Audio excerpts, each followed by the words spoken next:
Hi, we already filmed the video. We filmed the video. Welcome to the intro. I'm Lanny. I'm Kaiser. I'm Stephan. We're going to talk about superhero movies for the next hour and a half or 2 hours. A long time. Enjoy that. The energy's going to be wild, and we're going to say things that piss you off. There's going to be a lot of tangential stuff, so feel free to put this on in the background and whatever ad we threw on there at the beginning. I was going to say, but first, enjoy this ad. Yeah.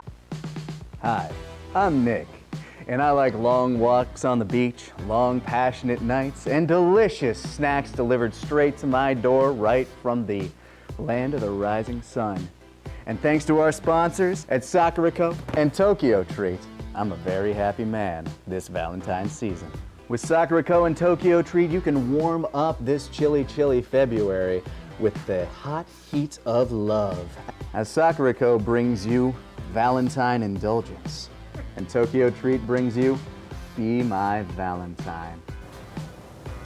Tokyo Treat offers you delicious, exclusive Japanese snacks that you can only get for a limited time in Japan. But they'll fly it straight to you with love. And with Sakurako, you get delicious, seductive, artisanal Japanese snacks for you and the ones you love to share together. And with Sakurako, you also get a wonderful bit of tableware with every box. And delicious, delicious green tea that pairs with everything that you have to snack upon. In order not to get lost on your lovely journey through these Japanese snacks, each box comes with a wonderful information booklet to tell you exactly what you're eating and if there's any cultural significance to them. So thank you once again to Sakurako and Tokyo Treat, and make sure to use the code Team4Star at checkout to get $5 off your first box for you or the ones you love. Now, on to the video. Hey folks, I just want to note in editing here that there's not actually that much editing here. It's more of like a podcast thing. Like Nick already kind of addressed this in the intro, but I wanted to be more clear. Like the visuals here are not going to be very interesting, so feel free to put this on as like a podcast. Also, we're going to spoil like everything, so you've been warned. If it's a superhero thing, it's going to get spoiled. Also, I'm just going to emotionally prepare you for, I'm going to say that the Batman is kind of dumb, and Scott's going to agree with me. So if that upsets you, you've been warned about that too. Okay, that's it. Bye. We're here to talk about superhero movies and what happened, to quote Mac McMuscle. What happened? Superheroes? What happened? What happened? Well, I mean, everything comes in like fads, right? Like superhero movies, what was like the first like breakout superhero movie? Was it like Superman back in this like late 70s, early 80s? Almost certain. Okay, like look, if we're gonna talk about like the history of cinema, it's good to know where it came from. Yeah, I have no idea whether or not Superman. Because I think it like directs where we're going as like, you know, a media consuming public. Okay, I'm fairly well Yeah, well you educated know what? on this. Yes, so, please. Yes, in the 1970s, the Richard Donner Superman was a pretty big one. You'll believe a man can fly was the catchphrase. Movie still holds up. Watched it sure. relatively recently. I think it kind of sucks. It's not great, but it still holds up in terms of what it was doing. Yeah, it was good for its time. It's very boring.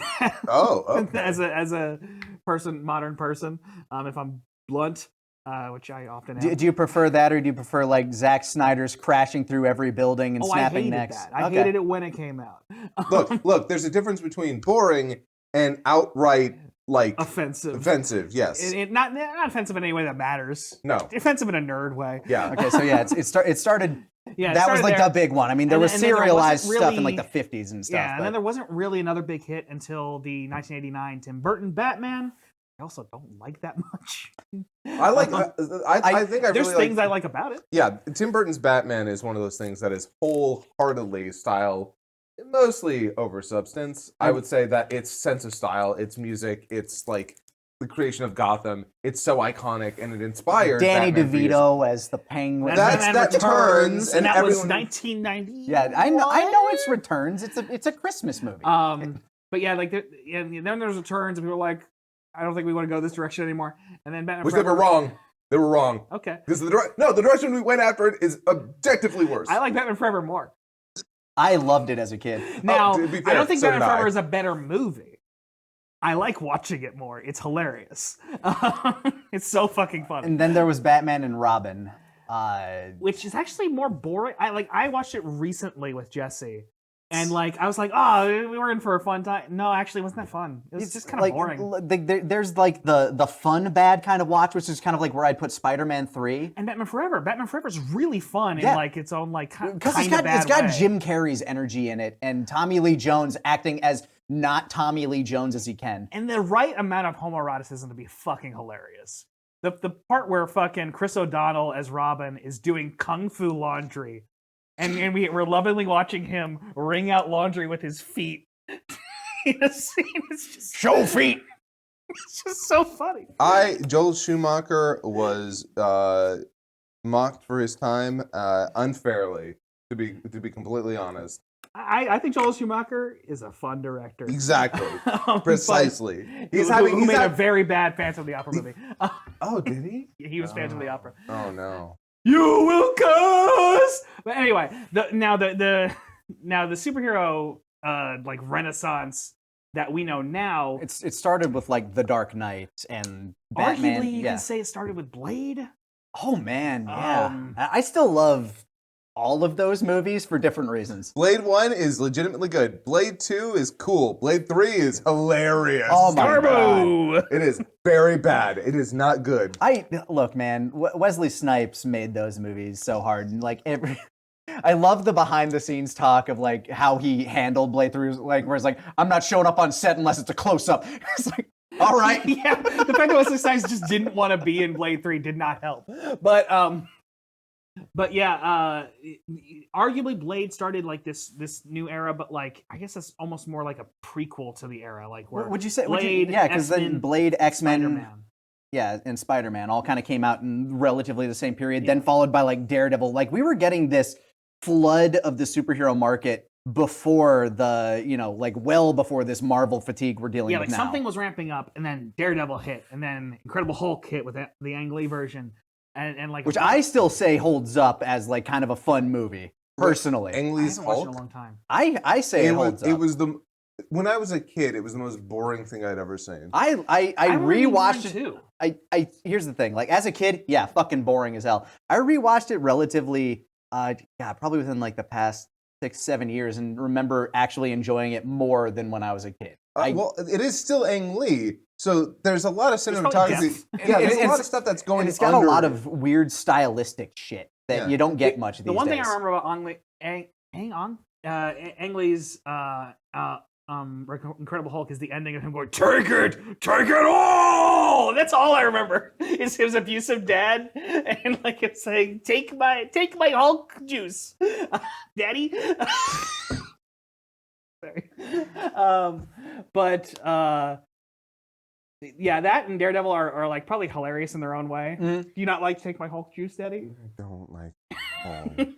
I will say, Daredevil was so very bad. But it has the Elektra Bring Me to Life sequence, which is the funniest thing I've ever seen in my life. And then Elektra got her own spinoff. I can't remember it for the life of me. I've seen it. It was out around the same time that Catwoman movie came out. Yeah, and Daredevil, Ang Lee's Hulk, Catwoman, Elektra, thoroughly killed that era.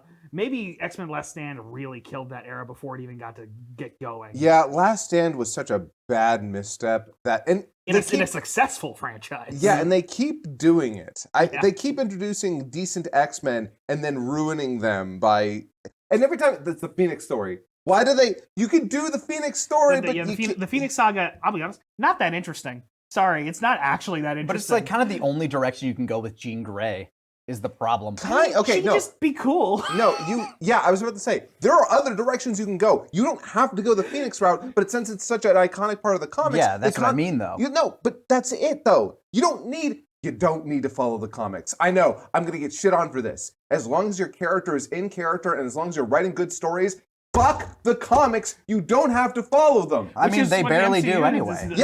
Recently, so we had all that stuff, and then Batman Begins is kind of a transitionary period. And then we get the Dark Knight. You actually get a real legit director in there. I mean, you got not that anybody else is unlegit, but this is somebody that's kind of an auteur. Yeah. An Oscar winner. Yeah, you got Chris Nolan in there, and Batman Begins. I like it. It's fun. But then the Dark Knight hits, and I don't know if anything has ever really topped it for me aside from maybe Logan. Yeah. When it comes to the year that this era of superhero movies started, it is 2008. 2008, Dark Knight, Iron Man, and Boom. then Everything explodes. Batman Begins was like that quiet little because everyone agreed, hey, this is a good Batman movie, but it went far more under the radar than its sequel, and yeah, that big MCU boom. Because I remember at the time I was like, yeah, this is kind of all right. Watching through Batman Begins, I'm like, this is pretty good, and then then it just popped off. And again, and we saw and that's, I think this will be thematic throughout the whole discussion. What we saw there was, there were lessons to be taken by each studio at that point, right? Marvel's like, okay, well, what we do is fun, it's funny, it's irreverent, and that's what works for our Marvel superhero films. That's what we make. And DC, dark, brooding, Instead of thinking, if you make good movies, people will watch them. They thought what people want is dark. And edgy. Yeah, and Christopher Nolan's Batman isn't even that dark and edgy. It's just it's semi-realistic. It's embedded in this kind of realistic world where a man decided to dress up as a bat and learn kung fu. Yeah, it's just through the lens of a crime thriller. Yeah, that's it. Yeah, Dark Knight is just a very effective crime thriller where Batman and Joker are the two big characters. And yeah, DC learned a very wrong lesson, and the MCU learned a lesson that wasn't wrong, but I think one that they stuck to for too long. Question. When did Watchmen the movie come out? It came out in 2009 or 2010, which was before Man of Steel. I was working at a movie theater at the time, so I remember specifically. Yeah, I think you might be right in that regard. Because I believe The Dark Knight had the Watchmen trailer in front of it. Yeah, you're right. 2009. With the Smashing Pumpkins song, that was the theme song for Batman and Robin originally. And I really I still stand by the fact that I don't think the Watchmen movie is as bad as so many other people think. It's bad. I vehemently disagree. It's bad. It's bad, but in an enjoyable way to me. That's fine. In terms of being an adaptation of Watchmen, it is extremely disappointing. Oh yeah, no, it's like I've said. It is insane to me that you could create something that is so one for one, shot for shot to the panels of the comic, while still wildly not being the comic in any way. What the point? Well, Zack Snyder proved he could do that with 300, so they just let him keep going. It worked for 300 because Frank Miller is also an incredibly shallow person. Yeah, it's like I've said. Zack Snyder is Alan Moore by way of Frank Miller, which is pretentious and offensive and confusing. I mean, you also had in between 300 and we've already driven away so many people at the beginning of this video, and I find that beautiful in a way. Welcome. Yeah. We also have in between 300 and fucking Watchmen, Sin City. Robert Rodriguez. That did happen. Which is Rodriguez, yes. And it's another Miller work, correct? I think. Yes, Sin City so Frank Miller is a sort of interesting character, and a lot of his older stuff. His noir stuff isn't awful. It's just agreeably shallow. It's just not as racist as his other stuff. Aggressively, horrifically racist. I'm not familiar enough with his oh boy. With his what the hell would this be?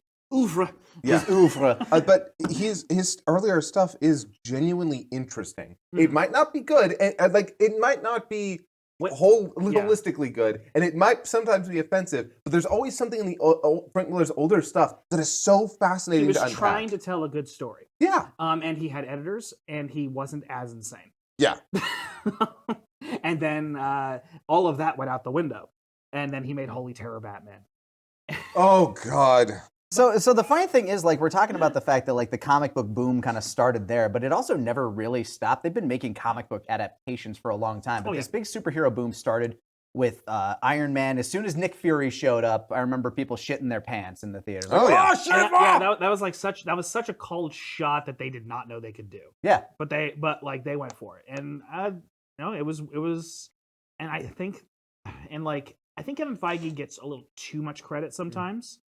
But he doesn't deserve no credit. He built that franchise. I'm very anti great man theory in all aspects of life, but also Kevin Feige is a very important guiding hand, for better or for worse. He owns Well, a lot of the success and the failure. I think we can all like sit by and say like for Phase 1, all the way up to the Avengers, they only had kind of like one real stinker, which was Dark World, the second Thor Oh movie. yeah, Thor 2.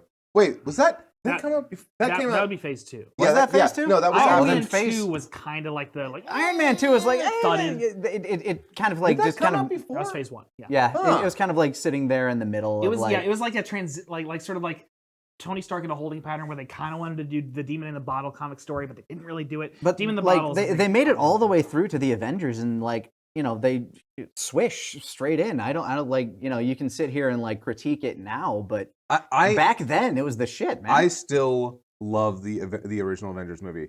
Whedon aside, No, yeah, it's a fun. It's a great popcorn. Yeah, I mean, I genuinely still like it. Although it still has its own missteps. Everything to do with poor Hawkeye. Hawkeye just got so screwed over immediately. But I mean that's kind of like that happens so much in the comics where he's like he gets manipulated, and they needed an arc for him. Look, all I'm saying is Hawkeye, throughout his entire run in the MCU, got completely screwed over to the point where even when he finally got his own show, the show is about him giving it over to a better character. Damn! But yeah, no. Yeah. Like, going up into the first Avengers, yeah, they were riding high. Between Captain America, Iron Man, kind of the Hulk, and we're going to just forget Iron Man 2 ever happened. The Hulk is kind of the black sheep of that whole thing, because like that was the first one where they just stopped, like, because I guess Edward Norton and them just had a lot of disagreements or something. And that was also a film that was not really a Marvel Studios film. It was a it Universal film. Because Yeah. Universal still owned the rights to Hulk. I liked it. I did too. It's not great. I did like it. I think it was like it's still my second favorite of like of the individual characters, maybe second or third favorite. I don't know. Cap's up there too, but of Phase 1. And it's very funny that they eventually did bring back Tim Roth. Yeah. Oh yeah. Also, I still like the first Thor movie. I don't care what anyone says. That It's first alright. Thor, yeah. The ending, like villain sucks. Like the monster thing that blows. Abomination. No, Thor, Thor. Thor. The The fucking Destroyer. Yeah, whatever it is. Yeah, that thing sucks. But like everything to do with Chris Hemsworth, Tom Hiddleston, and her name Natalie Portman? all that stuff. It's really good. Her and Chris Hemsworth had like a chemistry where people thought they were fucking on the down low. Yeah, They had that level of chemistry at the time. I remember. yeah. No, that It worked on screen. yeah, it worked. I like that first Thor movie. It gets like weirdly a bad rap nowadays, and I don't understand why. Just because it's like It's it has the same problem that a lot of Marvel movies have, which is like they're fine. Eh. They're fine. The problem with the first Thor movie for a lot of people is just the fact that it's bereft of the kind of action that a lot of the Marvel movies before it had. Because he's not Thor, God of Thunder, throughout a majority of that movie. It's true. And part it's of true. me is like That's fine. kind of what we're missing now. But is like movies that aren't trying to be giant action movies all the time, but that we can get into. Which that is why the later. second Thor movie just he is God of Thunder the entire time, but goddamn is that one just kind of a Yeah, what the first Thor movie did nail is the relationship between Loki and Thor, which worked, and that's why Loki became the villain of the first part, and also like because Loki was a major villain in the first Avengers story. But I believe I could be wrong about that. But also like it worked. Like it immediately made Tom Hiddleston a star. Chris Hemsworth was also pretty much immediately became a star. Like, and he only became better over time. Yeah. Yeah. Like and there was Captain America: First Avenger as well. yeah. Oh yeah, it said Captain America. Okay. Oh, it's so Captain America is honestly Captain America and Iron Man. You can tell why they became the big tentpoles. Right out the gate, they had some of the best movies still in the entirety of the MCU. Well, and I will argue that Captain America: First Avenger, it's fine. But what all of those movies did really well, and this is probably the most important thing, is they established the characters perfectly.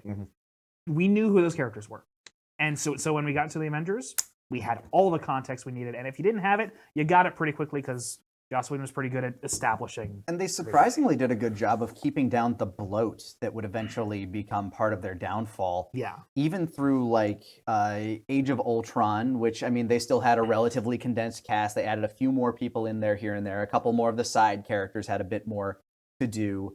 A few more of the characters have been fleshed out. And Age of Ultron, when it came out at the time, I remember feeling kind of mid on, but have grown to appreciate a little bit more. Age of Ultron grew on me. I was one of those people who actually just kind of liked it when it came out. Me too. It was way more controversial than, and I think that was largely just because of their representation of the villain Ultron. But what happened with that one was the fact that they built on the lore that they did in Ultron. Yeah.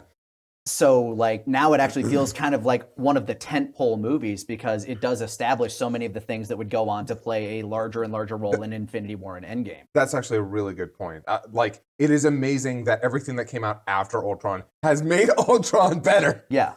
But I'll also note that Ultron is also the beginning of a consistent problem throughout the MCU. Even after this technically stopped being a problem. So at the time, there was something called the Creative Council in the Marvel Studios environment, where a bunch of producers essentially said yes or no to things constantly. Like, it wasn't Kevin Feige, it was this cabal of producers nobody liked. I think I heard about this. Making This is what like led to issues with Ant-Man and Edgar Wright, right? Whedon clashed with them. Like, basically, they like the Creative Council wanted to cut all the stuff at Hawkeye's farm, which was the wrong decision creatively.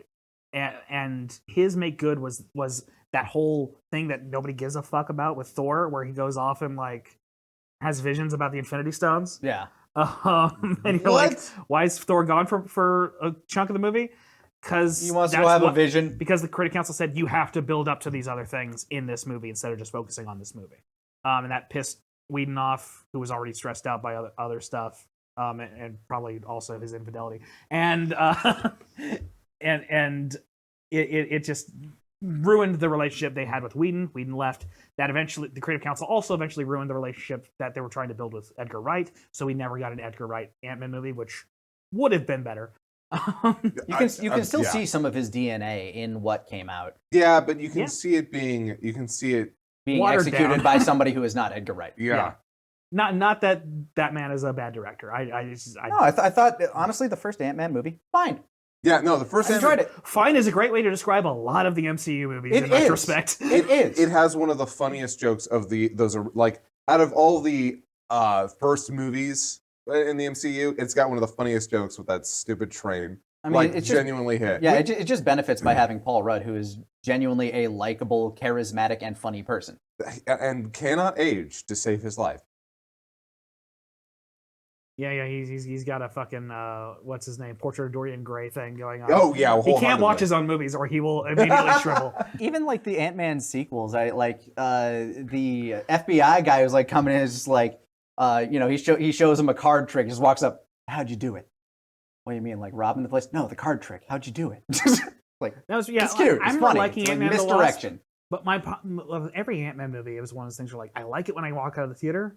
Then it just like sours like milk for me over time. I still stand by that Quantum Mania wasn't as bad as so many people claim it is. I wouldn't know. I didn't watch it. It's a lot of people. It is fine. It has a lot of movies that they make are It fine. has literally the worst Bill Murray performance I have ever seen in my life. And he's had some dog shit performances. Well, yeah, but you just, like I said, saw it's Ghostbusters fine. Afterlife. That scene ends. It's not like he's in it forever. I know. It's just I've never actually. Why do you want Bill Murray if he doesn't give a fuck anymore? Like, why do you even want him? It's Bill Murray. That's not enough. Everybody loves Bill Murray Zombieland. sucks when he sucks. But anyway, and then we're kind of like just cascading. But like, I guess to wind the clock back. Yes. Like we had Phase 2, and that led to Ultron, and like people mostly liked the movies in Phase 2. Even like Thor: The Dark World is kind of people like afterwards are like that movie was fine. Actually, no. Everyone I know who saw Thor: The Dark World was like that was the most boring movie I've ever seen. But like over time, it's like it's Well, because whatever. it's inoffensive and you don't ever have to watch it because it has no context to like almost anything that happens other than Thor's mom dying. It inexplicably spoilers. Rene Russo, no. But yeah, like all the way up until like Endgame, like the worst they did was fine. Yeah, and like that was all right for a lot of time because but to be able to all the movies still like were very focused on characters. Yeah. And that always worked. And You they always knew who they were. and they like, leapt into the air with Infinity War, and they stuck the damn landing with Endgame. Yeah. And They've a lot done of that such has a to good job of establishing Yeah. all those characters that it worked. even like the Guardians of the Galaxy. When I heard they were making a Guardians of the Galaxy movie, I had to say like, Who's that? who? And it's like, oh, these guys, I guess they have more of a relationship to Thanos. So like my whole thought going into that was they're gonna show up and just get wasted by the big bad. Okay. But James Gunn created a fucking mega franchise out of these no-name characters. Not even the actual team that was in the comics at any point. So, interesting thing when you think about it, it could have been could it have ever been another director for Guardians of the Galaxy? Or do you think it would have only ever happened if James Gunn was attached to it? Because I am 1000% sure that if it had not been James Gunn, I don't know if it would have versions been of Guardians that aren't James Gunn, but it would never have been that version. Yeah, it never would have been as good. It never would have been like what we know of it today. It wouldn't like. Let's be honest. Guardians of the Galaxy revitalized Marvel when it was already feeling kind of middling at the time.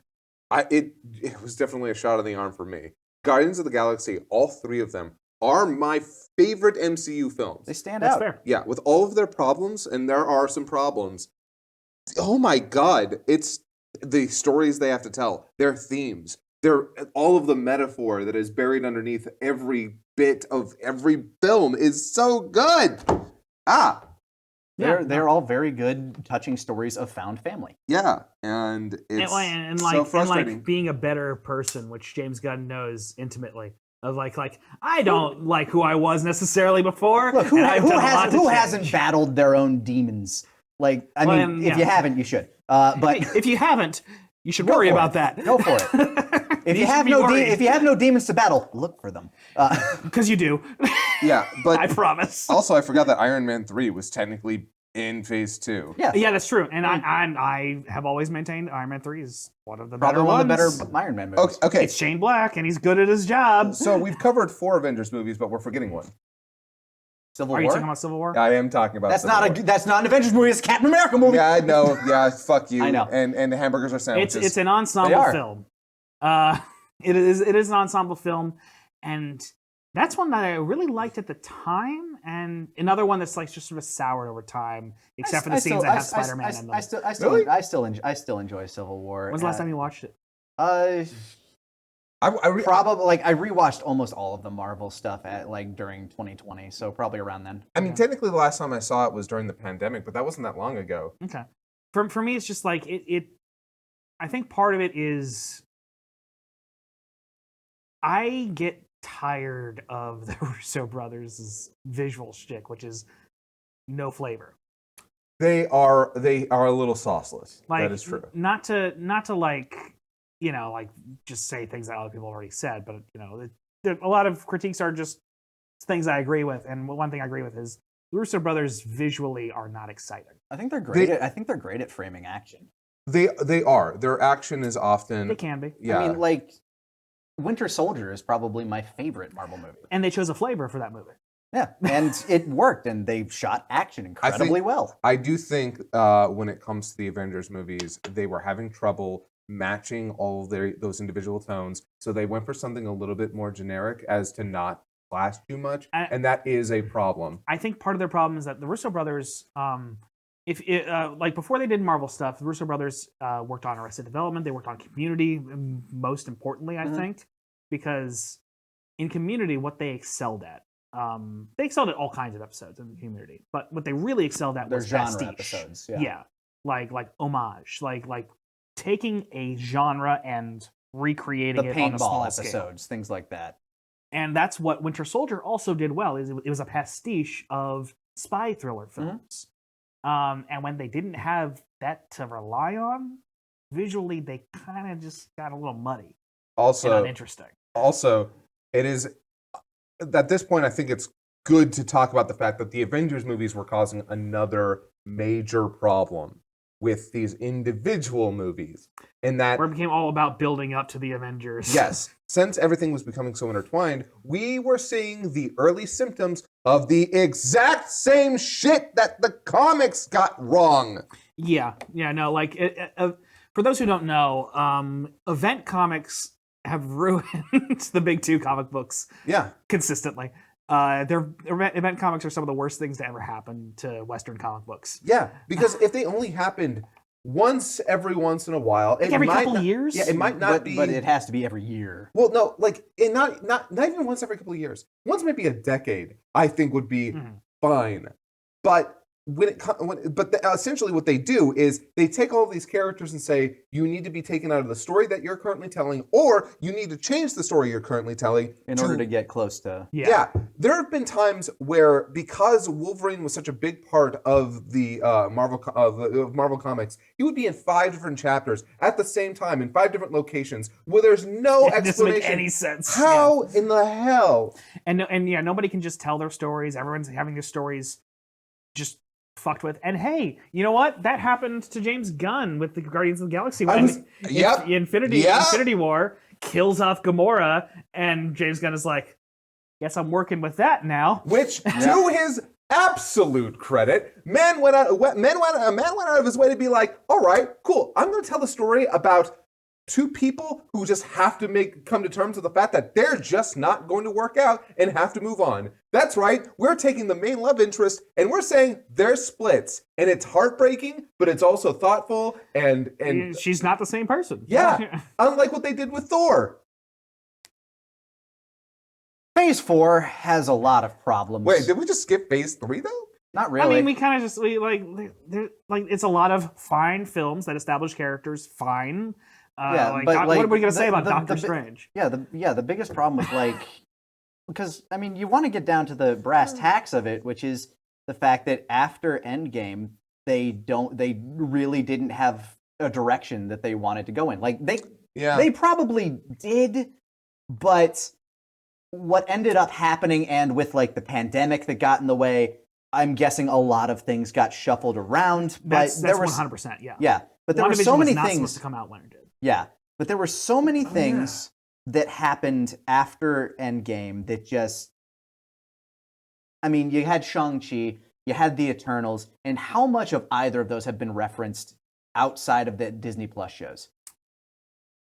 Not much, and Shang-Chi has some really good great action. Scenes. Yeah, great action. In a movie that is absolutely terrible. It's bloated. I think the movie's very bloated. No, it has good things in it, but it's too long. I don't like the third act. All of its good things are completely undone for me. I went back and rewatched that. At the first time, I was trying to really give it a chance because I'm like, yes, Shang-Chi. Let's do something new. An action kung fu. The stunt team did an amazing job. Yeah, yes. The bus fight, fucking fantastic. Yeah. The writing's terrible. The writing is so bad. I don't remember it. That's probably the point. Because I was so focused on the spectacle of the time and so focused on okay, I'm gonna try and ignore everything else. But I was listening to the characters and obviously understanding the plot. I'm like, all right, yeah, okay, cool. Next action scene. It's going back and actually paying attention to how that plot shakes out. It makes no sense. Makes all of the characters look like absolute morons. It feels like during Phase 4, they had this idea of something that they wanted to go for, because they started introducing all of these mystical artifacts, the rings of power, or whatever the fuck they were called, like the 7 rings. The 10 rings.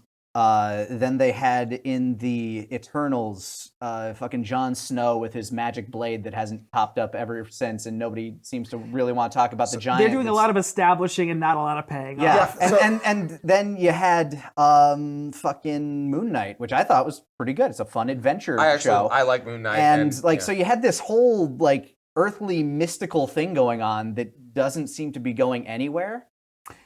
And then also, because I think this is part of the big problem, you have an entire multiverse plot happening. You have a multiverse plot happening, you have the celestial plot happening, and also you have the secret invasion happening. And that went nowhere. I watched 3 episodes of that and was like, I'm fucking done. As soon as they killed off Colby Smulders, I was like, fuck this. As soon as they showed that, spoilers, as soon as they showed that fucking Rhodey was a Skrull the entire time, I'm like, what the fuck is happening? That was always going to happen, because no matter what, Secret Invasion is a bad plot line. You can do it right, though. I think you can do it well. I think it's a good small-scale thing if they had committed to telling that one story for a while. Yeah, but they didn't commit to anything. No, they didn't commit to a goddamn thing. The biggest thing they've committed to is the multiverse thing, and Kang, and... Oh boy! Yeah, we don't have to get into too much about Kang, but I don't want to talk about that. Sorry, the problem with Secret Invasion for me Mhm. is that you're essentially trying to say that characters that you followed, even if it was for a short amount of time or a long amount of time, were not actually them. And that is always, always going to be unfulfilling and frustrating. Because that retroactively changes stories that you enjoyed and also kind of ruins character development that you thought you were getting for characters that you were invested in. And if it were something told like in like a couple of movies with a set amount of characters, that could have been really interesting. Mhm. But again, with fucking I Rhodey, think it's a thing where you establish it early on so that you're always questioning it. What it feels like they've done is they built in like a bunch of back doors to reboot things if they really want to. Yeah, well, because and- like it yeah. feels like that's inevitably where it's going. Which we've also ignored an entire other company in this discussion so far. we'll get into them. I think in a minute. I think it makes sense to like cover all of Marvel Okay. and then do DC. If I might though, so we actually brought something up, and it's almost conflicts with something we said earlier, and I think it's worth bringing up. So one of the things that we said, like you were like, yeah, we've had the Eternals, we've had Shang-Chi, and they haven't come back up. The only thing that feels like that's been of substance has been Loki. Well, hold on. You say of substance. Yes.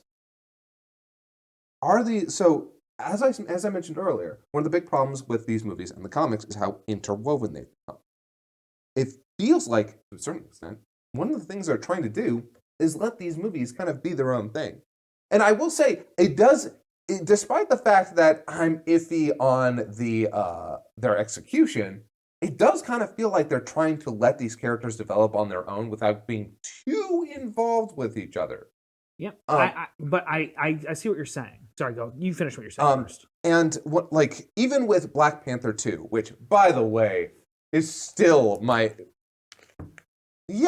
probably my favorite Phase 4, like, It's good. yeah, it's really good. It's flawed because they had to Shoehorn in a lot of characters. they had to make some changes, but the story they tell is incredibly personal. The performances are amazing, and despite the fact that Ruby should not have been there, they tried their best to make her work within that story. Ruby?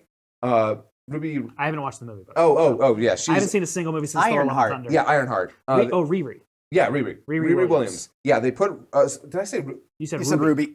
Ruby. Ruby? No, Riri. Yeah, Riri Yeah, Williams. They put Riri Williams in there, and she's fine, but you can tell like that was just like with America Chavez and Doctor Strange. They're like, We want our let's- Young Avengers. Yes, we're like pushing these characters in there, and it's like, We're not doing Young Avengers apparently, but we want them. Look, we need these people that we can sign in for long-term contracts to make these fucking movies. We need children 'cause to people are exploit. getting old. We gotta exploit the children like Tom Holland. but yeah. So, but it's interesting because there's a part of me that's like, I kind of would like these movies to stand a little bit more on their own, so they can tell stories that aren't going to be like hijacked by the big tentpole event movies. But on the other hand, you're right. It kind of feels like we're not building to anything anymore. And yeah, well, the original MCU was building to something, and that was exciting and the cool. one- and the one Marvel thing- created that expectation. Yeah, in the and the first one place. thing Yeah. that they are building towards is now mired in controversy. Yeah. and also just creatively a bad choice in my opinion. I think the I- multiverse was always Yes. a poor choice. I Yes, don't thank you. mind them fighting the Council of Ricks. Like it's fine. I don't mind Just- one movie about that. But no, you're the fact that this is called the multiverse, the multiverse saga, When's it ending? Yeah, no, when you have the guy show up in Quantum Mania and he says, "Oh, which one are you? The one with the hammer?" Implying that he has killed so many versions of the Avengers. It's like, okay, but he loses a fist fight to Ant-Man. yeah, no, there's Yeah. what a choice to make your new main villain either lose or seem like a chump every time he's introduced. They keep introducing him only to make him Kang seem is a one movie villain. I'm sorry, he's not fucking interesting. also. I think you can make him interesting. I think the idea of a multiversal like person that has just like a bunch of different variants that literally tries to control and dictate the flow of every universe they're a part of. I think that's I think that can be an interesting villain. But Kang is. What they yeah. did is they neutered him immediately. Well, and yeah, I'm always against multiverse stories. They make it messy, they make it feel like fucking pointless, and it always just it ended up being something where Marvel used it as an excuse to do the worst thing they do, which is rely on shoutouts and referencing and all this bullshit. Like, you know, I am the person. I feel like I'm more and more validated in this feeling. In this feeling, I am the person who did not like No Way Home that much. It was a fun movie, but I don't like it. It's fan service. I'll say this: I like No Way Home only because for me it gave me some closure on some characters I really liked. Watching Andrew Garfield's Spider-Man save MJ actually did make me emotional. Me too. Watching Doc Ock and Peter like talk and like finally realize he's okay again. Things can be okay again. That affected me. But in terms of a movie, it's not great. Well, and also, isn't that a problem? That the reason you like the movie is because of stuff that has nothing to do with Tom Holland's Spider-Man? Yeah, and unfortunately, Tom Holland. So it's so strange to me, and maybe one of the reasons I actually like the movie is that it feels like it acknowledging that they've mishandled Spider-Man in the MCU up until this point. Because what does the end of the film have? A reset button. Yeah. But I also think they fix problems that don't need to be fixed. Now I don't mind going back to Spider-Man being poor and stuff. Like, in fact, I think that's good. But It's like, kind of key to his character. we didn't need to do an Uncle Ben. Yeah, That wasn't a missing piece. We just fucking have seen it too many times. Uncle Benning Aunt May was like unfortunately, to that extent, it was the only way that version of that ending was going to happen, where he was on his actually own. alone. Yeah, which honestly, it's frustrating because I agree with the ending. I don't know if I agree with how they got there. Yeah, there were better options, but all this is to say, like, I think the entire concept of the multiverse saga was flawed, but like Wholeheartedly. Yeah, I mean, do you think they can right the ship from here, though, is the thing? No, I'm actually going to say, no, they can't. They are doomed at this point. And mark your calendars. And I'm saying this very specifically because as we move forward, no one has been talking about Shang-Chi all that much. Nobody at all has been talking about The Eternals? The Eternals, which is a okay fine movie. Yeah, We're going back to that fine line. No, That's it the is, word. it is a movie that has some really cool ideas and sequences and is ultimately very boring. It sounds somewhat interesting. Yes. I've never watched it. And beyond that, like even its better movies aren't setting up great for their tentpoles later. Like Black Panther 2 is a good movie. But I'm not actually very excited for this version of Black Panther to show up in anything else. I don't necessarily want her to. Losing Chadwick Boseman is a tragedy. Yeah. And also devastating for a franchise. It's one of those things that you can't, like, one of the outside influences that couldn't be controlled. It was like It was COVID. It was like there's a lot so of many things conspired against everybody, right? Yeah.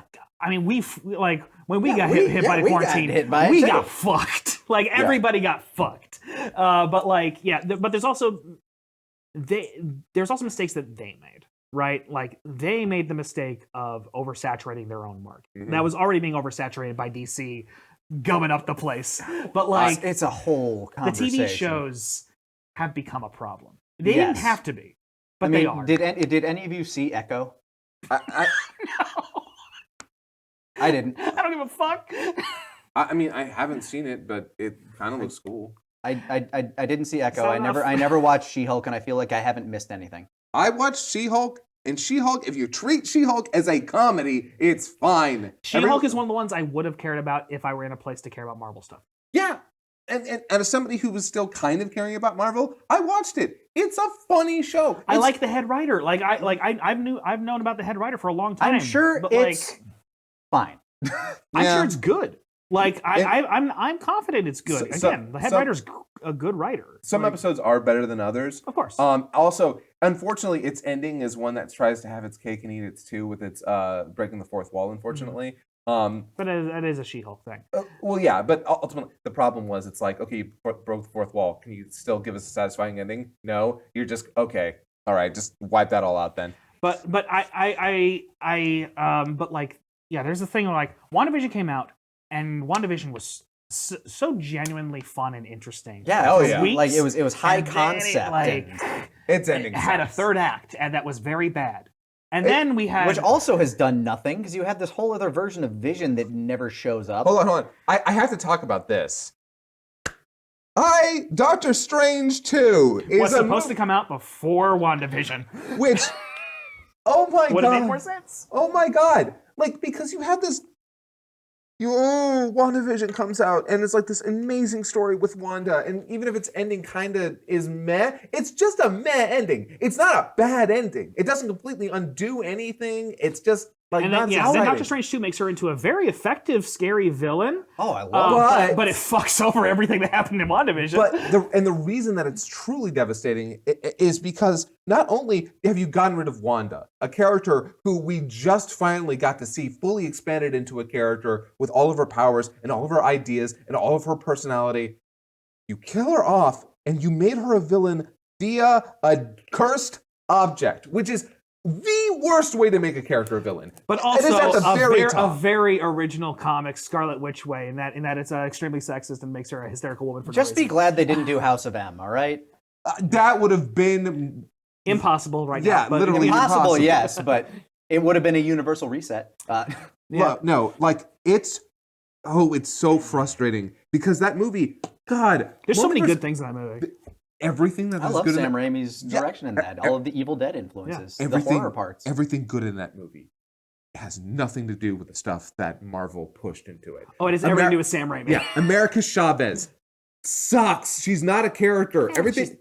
She was. She's fine. No, she's not. She's not fine. She's not fine. No, I'm not. I'm putting my foot down on this. America Chavez as a character could totally work, but she did not belong in that movie. She's literally just a walking MacGuffin with a backstory that is blink, miss it, gone. Hey, we've established her, and now she's a part of this, and she's gonna beat the main villain for some reason. You don't like her immediately fridged gay moms? Yeah. Oh God. Right. They come pre-buried. I know, right? Amazing. You gotta love how streamlined and the Marvel Universe has gotten at this shit.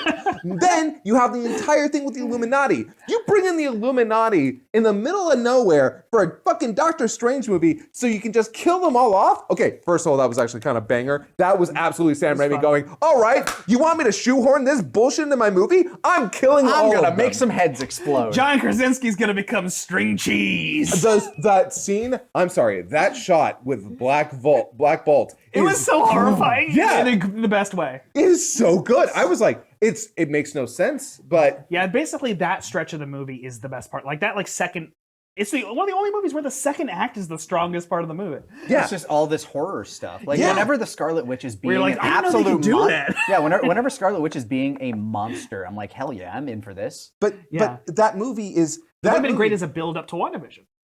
What? Okay, Like it was intended to be. I'm deadly curious how you think WandaVision can happen after that, because Oh. like the entire ending of that movie. She gets uncursed by the Yeah. book, whatever. Okay, Yeah, fair. no, uncurse the woman. But then how does she because She's still pissed. I guess And also she get like you have her be twisted by grief first and have the whole book plot and whatever, and then WandaVision happens where she tries to settle down and make a life for herself. She's trying to chill out, but she's still traumatized and fucking everything up. But that it'd be so- a very different world. But that's Yeah. what I'm saying. The reason I bring up specifically this movie, it is a microcosm of everything that is currently wrong with the MCU. I said this when we did a review of Mom. If this is the best you can get, it is Mom. it took me a second, but Yeah. yeah, I'm here.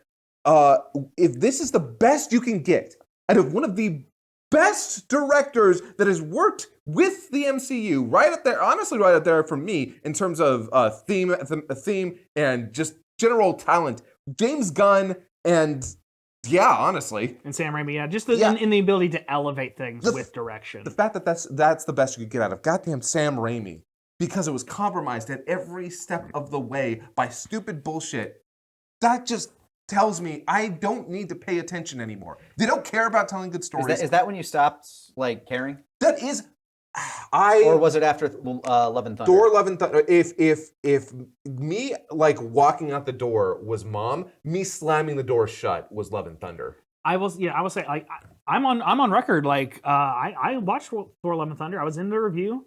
I liked it I just did fine. too. I thought it was fine. It's But it had this effect on me afterwards where I have not seen a single Marvel thing since.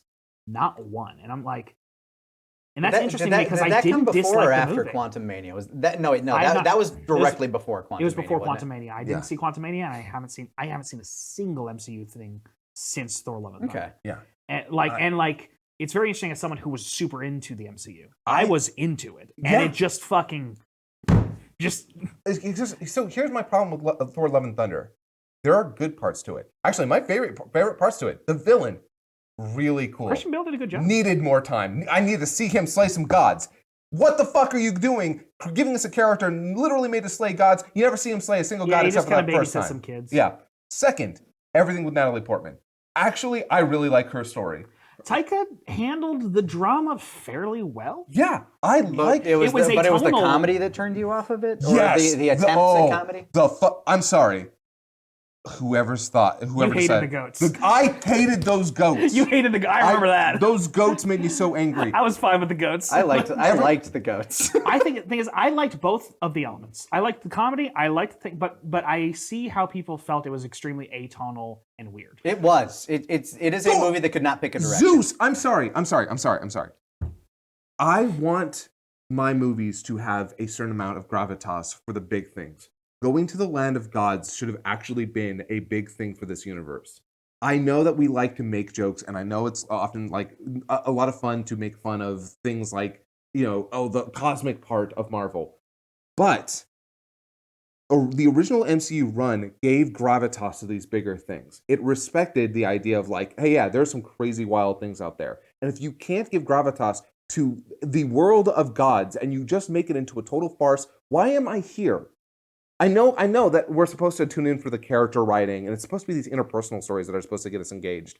But also, like, well, yeah, maybe some of the most boring parts of the original Thor when it took itself too seriously. That doesn't mean that Anthony Hopkins' performance in that first movie as Odin isn't actually really good. Mm-hmm. That conflict doesn't matter. That the fact that an adopted child, like, they keep making fun of everything that happened in the first Thor and to a certain extent the second Thor, but those things matter to those characters. Nothing matters. I like these some of that stuff, but yeah, like I think Taika's problem as a director of these movies, in both of his movies, is that he is not confident in the drama. Yeah, he's no reverence, and for he's everything. Not even bad at it, but he's not confident in either himself or the MCU or both. And look, as someone who, like, I think we all get, as people who are primarily comedians, I think we understand relying on jokes when you don't feel like confident enough in doing more than that. Like when you feel like people are gonna laugh at you if you do the drama, so you should make them laugh instead. I understand that creative. It doesn't mean it's not a bad decision, though. Mm-hmm. I don't know. It seems like you both are just agreeing, but well, no, I agree with that. I also think that comedy can be kind of a crutch at times, and it's a dangerous crutch at that, because I mean, from what he was saying, it does start to take away from the gravitas of any situation if you're just going to flippantly make fun of something on a given moment. And on the other side, you risk it being really bad comedy, which Love and Thunder does have plenty of. Yeah. That said, I also enjoy seeing Russell Crowe be a silly Greek guy. See, but there's sort of the interesting thing with Zeus is that that's not, honestly, if you were going for like a contemporary jokey version of Zeus, that's actually he's a fuckboy. Well, that's that's kind of the thing about the polytheism, where the gods were a bit more like whimsical in their, like, while they're still going to be assholes. I'm gonna smite the shit out of this dude, but there's a middle ground where you can tell those jokes and have him do something where you're like, oh fuck. Let me give you an example from Ragnarok, actually, that really frustrated me when I was watching it, and I couldn't understand why. So you have this entire scene where you have the recreation of Loki's death via, what's that, Brad Pitt? Matt Damon. It was Matt Damon and who else? I know the other his name. Hemsworth. Liam Hemsworth. I can't remember. Doesn't matter. Liam Hemsworth was there, and fucking the guy from Jurassic Park who I know the name of, Sam Neill. Yeah, and it was really kind of funny. It was funny in the first one, but in Love and Thunder. But here's the thing. So we see this happening. We see this like recreation of that event. And as I was watching it, I'm like, that's kind of funny. I can see that happening in a Taika Waititi vehicle. But then I realized something, and this really bothered me. why is Loki doing it like this? Loki's supposed to be a trickster god. He's all about showmanship. Why is this play so small? If you'd made it this big event in a fucking coliseum where everybody was watching and it was this big theatrical event, Loki would make an opera. I feel like we're getting way off track. Hold on. But sorry, it's why I'm so frustrated is that like Taika doesn't care about these characters. He doesn't care about what their actual motivations are half the time. He doesn't care about what their motivations were and would be. He's just kind of creating these versions that like sort of fit into the style that he's trying to make, which is all right. And I do want these directors to have their own freedom when it comes to these. But like maybe we shouldn't have like 3 different directors over 4 different films who are just kind of like desperately trying to match mandates from the studio. Like maybe this is a really bad way to run any franchise. Well, and especially like I think a lot of film producers have been, especially like a lot of these huge companies have been losing sight of something, which is that people want to watch movies that excite them. They want to watch movies that they think are good. And it is that they can engage with. That it is valuable to take your time to make good movies rather than pump out as many as possible. Because films are not a content farm. People want to have these movies forever in their and have them enjoyed forever. When you like our relationship with movies has kind of changed over time, but like nowadays with movies are forever. So you want to be able to revisit a movie. If you really liked a movie, you want to be able to continue liking it. And like there's this thing, and we've come to it a couple times where like MCU movies have been like they sour. They don't age like wine, they age like milk. That's not good. Yeah. And that has a very negative effect. Some of them still stand up, as we've talked about. Some of them, but you have all the milk stinking up the place in your wine cellar.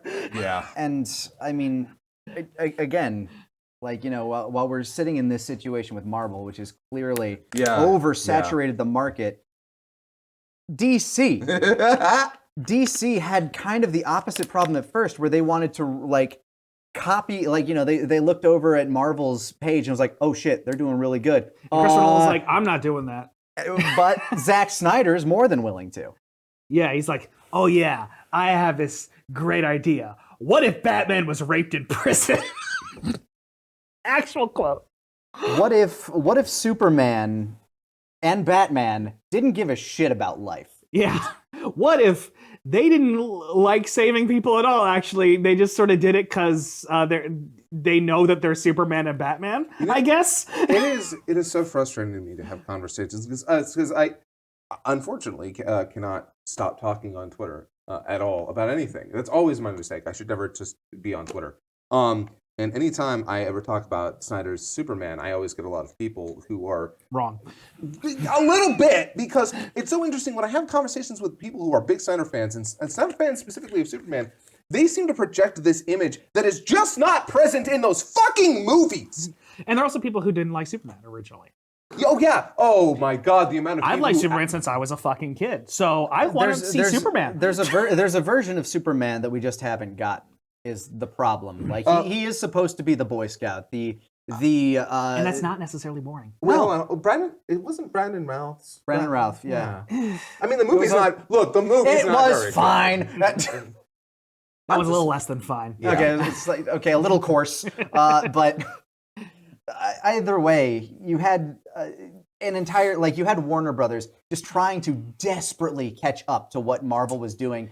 Continuing sort to of saturate the market. Okay, well, we need to differentiate ourselves from Marvel. So we're the dark, edgy universe. Yeah, which is insane to me, because if you were growing up during the time where the comics, especially the animated universe stuff is happening, MCU was considered the edgier stuff, while DC was considered the more tame and safe. Yeah, and I mean, you remember the same year that Civil War came out. So Marvel was well into Phase 3 at this point. That's when Dawn of Justice, Batman versus Superman came out. 2016. Yeah. Bad year. Not a great year. Not a great year for a lot of reasons. Is that when that came out? Yeah. 2016. So you had both of those come out, and goddamn, Batman versus Superman just fucking shat on by almost everyone except the hardest of DC stans.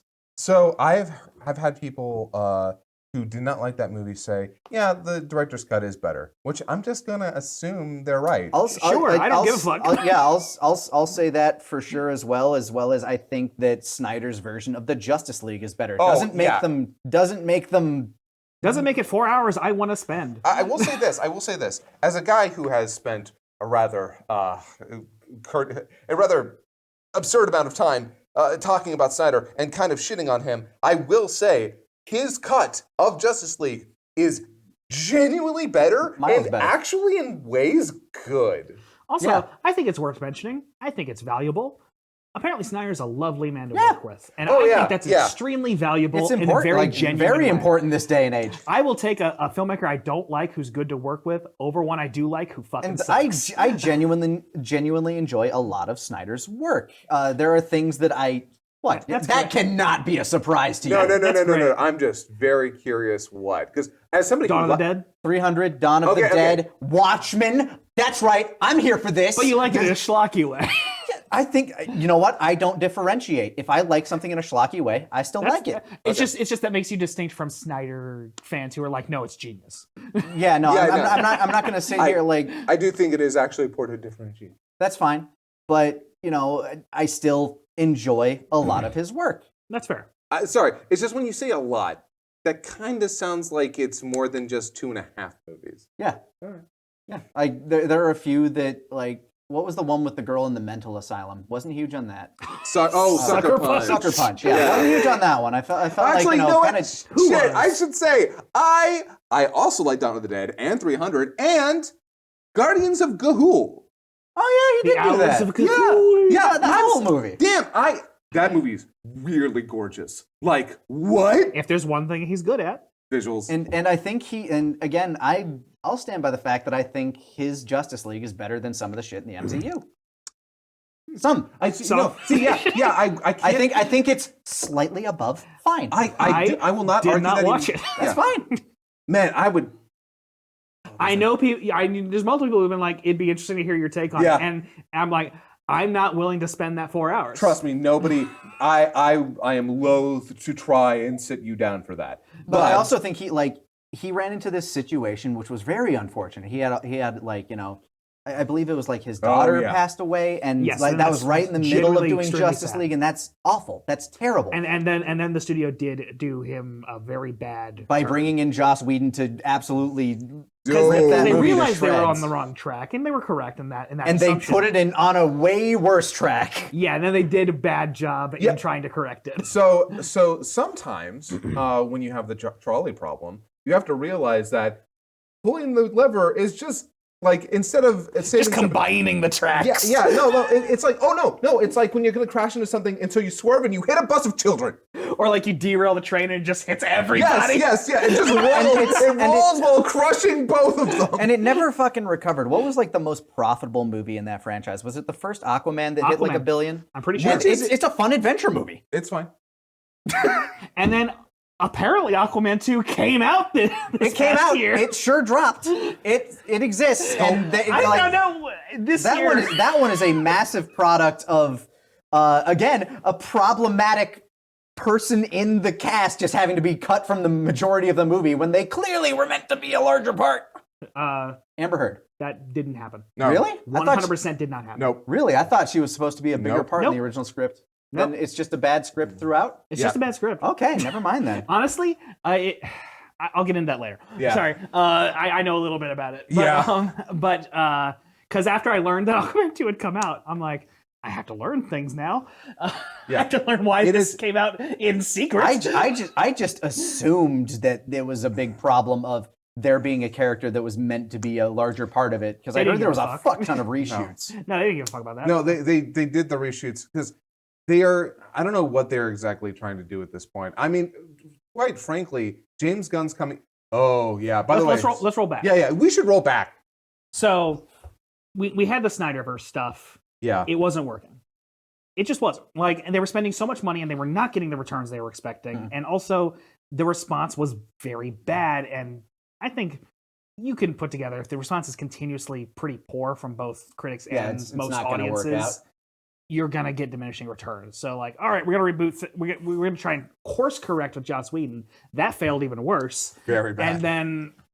And then you had I don't know if this is and then or just kind of around the same time you had Aquaman and Wonder Woman actually do well, confusingly, because those movies were pretty alright. Yeah, they both told a very interesting individual story that didn't have to like lean on the gravitas of other events. Yeah, go ahead. Oh, I was just gonna say, Aquaman is a messy but ultimately really fun movie to watch, and Wonder Woman is 2/3 of a really good movie with a third act that just shat the bed. Superhero third act problem. Yeah, but yeah, and then like they're like, okay, so maybe we can just kind of just shift things in the right direction. And then during quarantine, we got Wonder Woman 1984. Never saw it. Did not work. And like they had so many production problems of getting movies out. Aquaman took so long because there was just a lot of. It made $1 billion. Like Aquaman was by far their biggest hit. I think. The first Aquaman movie. And then there was like quarantine, and there was the main actor's name, who I know his name. Jason Momoa. I forget so many names. Jason Momoa also like had his own input on the movie, and that made it take a while. But also James Wan is like the guy who made the movie work, so he's like, well, I have my own thing and like all this world building I want to do. I want to make a TV show about the under people or whatever. Apparently, Jason Momoa has become incredibly difficult to work with. Yeah, I think he might have been humbled recently though. But yeah, like apparently he was like, "Oh, I want this to be a message movie." Did he get some of that rock energy in him, where kind of changing the power scale of the whatever the fuck?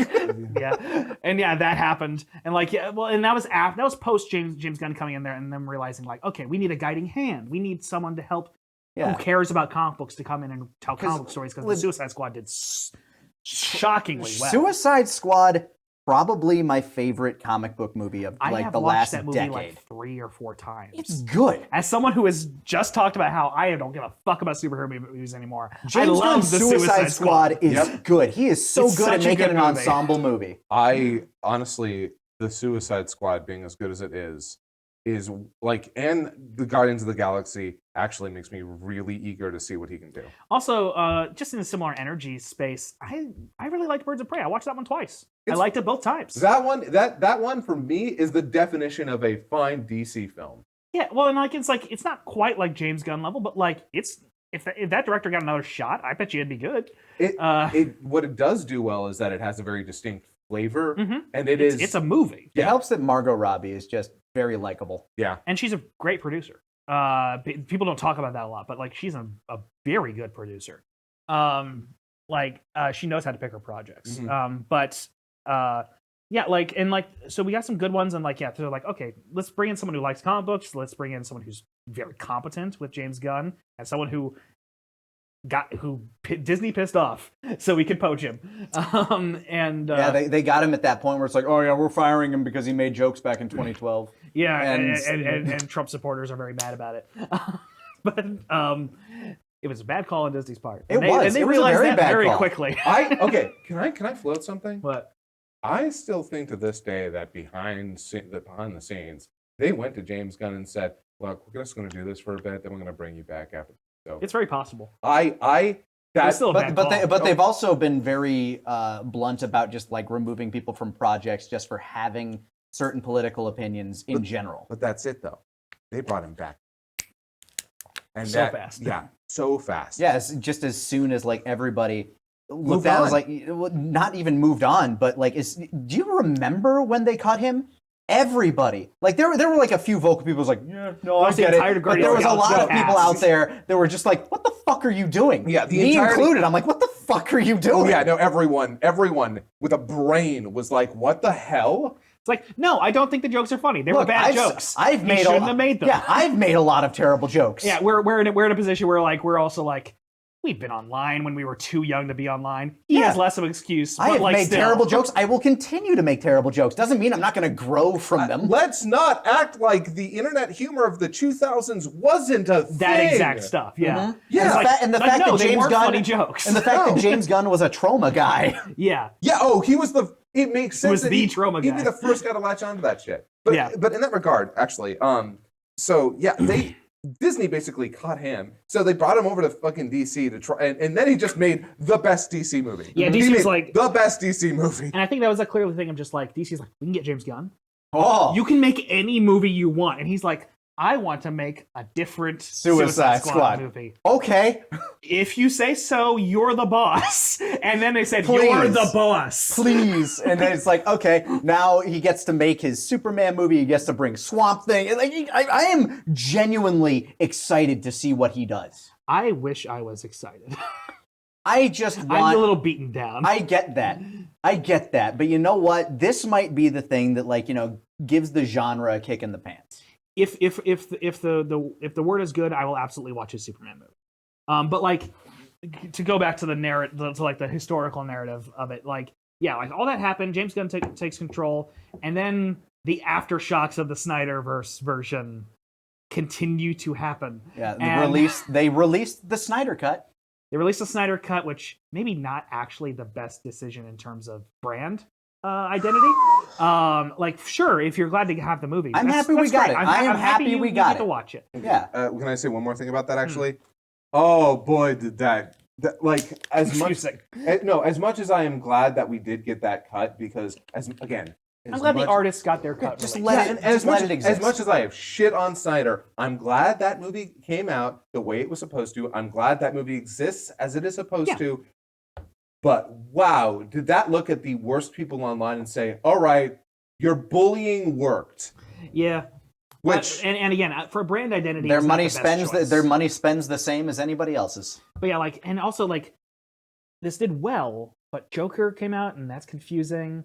The Batman comes out and it's not part of anything, and that's confusing. Joker and the Batman have nothing to do with each both other. and both of those, I think, stand well above anything in the Snyderverse. Oh, absolutely. Oh, and I don't even think the Batman's very good. But I enjoy the Batman and its weird little, like, muted 7 sort of. to be clear, I know that's an unpopular opinion. I know I'm the weirdo who doesn't think who thinks the Batman is kind of bad. There are plenty of people that don't like it. I think The Batman is a beautifully shot movie. I with love the way some- it looks. with some incredibly good themes, and is a great story to tell for Batman. Good performances. But the way that it's written is kind of wonky. Kind of stupid.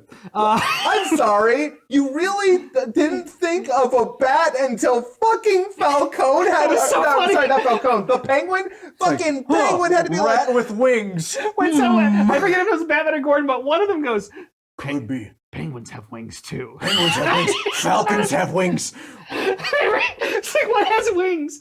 Are you kidding me? Anyway, sorry. That's what makes so many people. A rat with wings. What could it be? I guess we were never not. Although gonna it make people turned mad. out to be a falcon. We were never not going to make people mad, but we have so many opinions that make people mad. but I still look. I still think the Batman is. I'm glad good it in a lot of ways. exists. I hope the next one's better. I hope the writings just again thematically, visually, audibly, everything about that movie. It takes you Matt back Reeves to needed help. it takes you back to what Batman's supposed to be, which is a detective. Also, like for a first story about Batman, where his focus is on fear and anger, and then he realizes, no, I actually need to be a beacon of hope. Whoa, that's such a that's your story for Batman. That's so cool. The shot of him walking through the water with the Yeah. it's a cool shot. It's Yeah, visually It striking. just shouldn't have come after him being nearly directly responsible for flooding the city, because that still makes the argument that Batman shouldn't exist. But Yeah, there's a lot of it's it's very a muddy complicated movie, because Matt Reeves, I think, needed help with the script. and because of the flooding. But yeah, all that said, like, yeah, like, so while and like good movies that come out, but like they're basically Elseworlds, to speak in comics terms.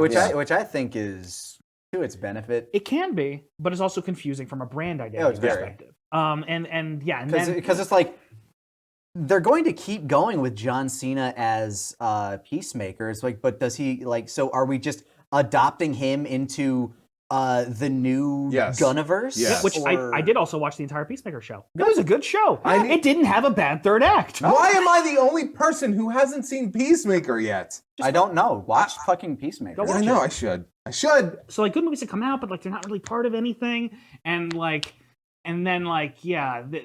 then Black Adam comes out. It's the beginning of at the end. Shaking up the hierarchy of the DC. Yeah, no, this will change the hierarchy of power in the DC universe. Boy, did it! It's because the fucking Rock has a clause in his contract that says he can't lose or look weak. It's like he's literally wrestle minded. He's like, I gotta go over, brother. Like, meanwhile, you have John Cena who will look like a fool and not give a fuck. It's because he's so likable. Yeah, it's because he didn't come up in that like carny level of wrestling where you really have to build your brand around wins and losses. Because Big Match John always won anyway. And when it comes to wrestlers, from what I can tell, either a wrestler is the coolest guy on the planet or a real piece of shit. You're either Dave Bautista or you're Hulk Hogan. Yeah, okay. I was thinking Hulk Hogan. You're either Mick Foley or you're Hulk Hogan. There's no in between. To be fair, Dwayne Johnson doesn't seem like a really shitty guy, but he does seem like a guy. He's fucking annoying. It's about ego. It's about ego with him, Yeah. and it's like, I mean, he's the modern day Schwarzenegger. That's what he is. He shows up for these for better and for worse. Yeah. Yeah.